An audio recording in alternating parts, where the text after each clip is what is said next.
This is another soulless Ubisoft game.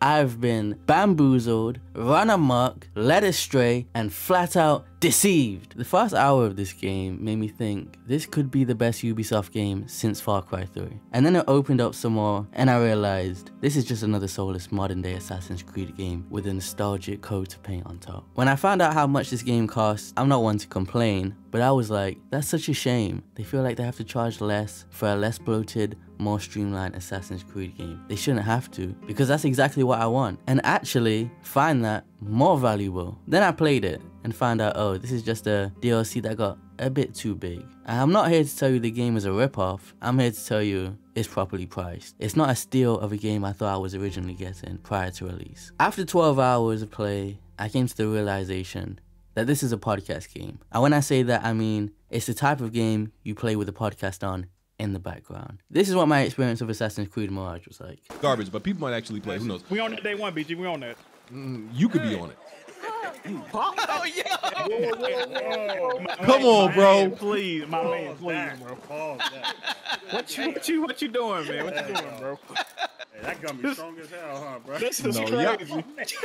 Jack said, no, hold on. So after 12 hours, I essentially stopped paying attention to the story. Now towards the end of the game, I did like certain aspects of the story, and there was a nice surprise, and that's when I started paying more attention. However, some parts didn't make sense to me, and I promise it wasn't because I wasn't paying attention earlier on. For anyone that played the game and beat it, you'll know what I'm talking about. And I should also say, I didn't know who the main character was before this release. I never played any of the modern day Assassin's Creed games, Origin, Odyssey, or Valhalla, which the main character of Mirage is in. I just knew I wouldn't like those dollar store Witcher 3 games, so I came in completely fresh. However, the story is designed around you being able to do whichever missions you like in whichever order, essentially. The story suffers because of this. It's another Far Cry 5 situation, although it's not as bad. They give you all these choices, but that's not what I wanted here. It's not necessary. It doesn't add anything, it only takes away. I wanted an old Assassin's Creed game, something linear, but it's not what I got. And unfortunately,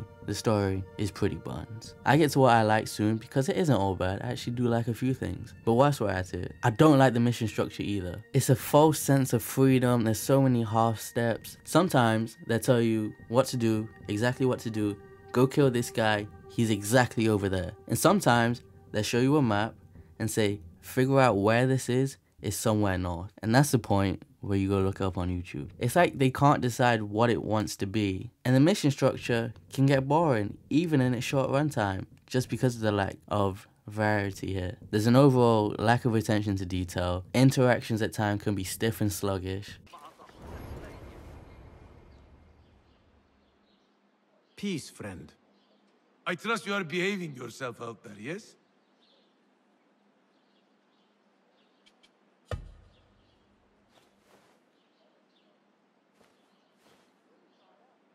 I have something for you. A veritable horde you've got there. But this game visually, at times, can be breathtaking. I love the visuals. People complained and said the city looks the same. There's no district separation. I don't fully agree with that, but also I don't care. The art direction is one of the best things going for this game. I took so many different screenshots throughout my playthrough, which is why it's a shame they couldn't carry that over to the faces. Some of the faces are perfectly fine, but other times they look dreadful, especially the main character before he grows his beard. Voice acting at times can also be terrible. But what I really do like is the stealth. The stealth takedown animations are so good.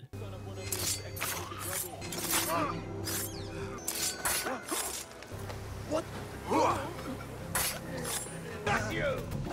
This isn't the beginning. Why do they fight? Their warlord lies dead already. Simply incredible. They're satisfying, so satisfying. And I just enjoy the stealth here. Minus some throwbacks, a couple trail missions, and stealth orientated gameplay. this does feel like a modern day Ubisoft game, but the stealth is so fun and so satisfying. That is when this game really shines the most. The gadgets are smoke bomb is OP, blow dart is OP, throwing knives are pretty balanced, and everything else is at least how I spec them out. So the gadgets are either too good or useless. I also like the notoriety system. You kill in front of civilians, you get this wanted level, it can go up and down. Depending on which level you are at, guards will notice you more easily. And you have to bribe someone or take down posters in the city. Like, that was a cool throwback mechanic.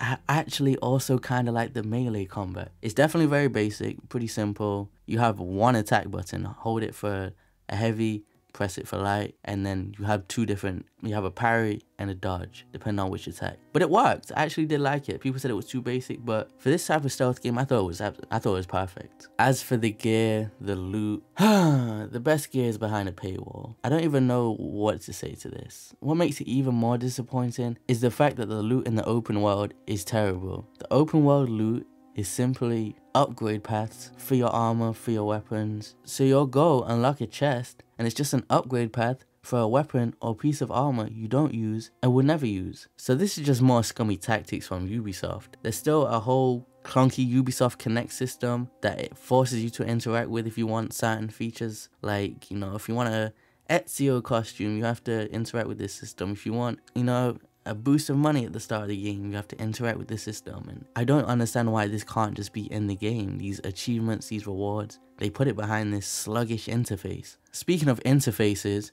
the UI is cluttered for no reason. I had to turn off things. For example, your perk points will always show up in the top right corner. And it's like, okay, a reminder to spend them. But no, some perks cost 2 points. Some perks cost 3 points. You'll be saving up sometimes and you'll just have a big 1 or a big 2 in the top right corner. And it's like, why? So I turned that off. I also turned off the enemy health bars. I just don't like health bars in games. They kind of break the immersion and take away from the visual aspect. So those got turned off also. Enemies aren't really bullet sponges. I also turned off the objective in the top left corner just because, you know, enemy health bars, skill points in the top corner, this big piece of writing and text in the left. It just takes away from the scenery here, which is, like I said, spectacular. But to sum it up, it's a beautiful open world game that feels lived in and can sometimes give you a feeling of playing an old Assassin's Creed game with modern visuals. But there will be times when the lack of polish and attention to detail pulls you out of that experience. And also the mission structure can become repetitive over its 20-hour long runtime, which will really make you feel it. With an underwhelming skill tree and a lackluster reward system, due to the best gear being behind a paywall, this is only a decent game. A solid 7, maybe even 7.5. And there's fun to be had, but there's only so much fun to be had. And that's my review of Assassin's Creed Mirage.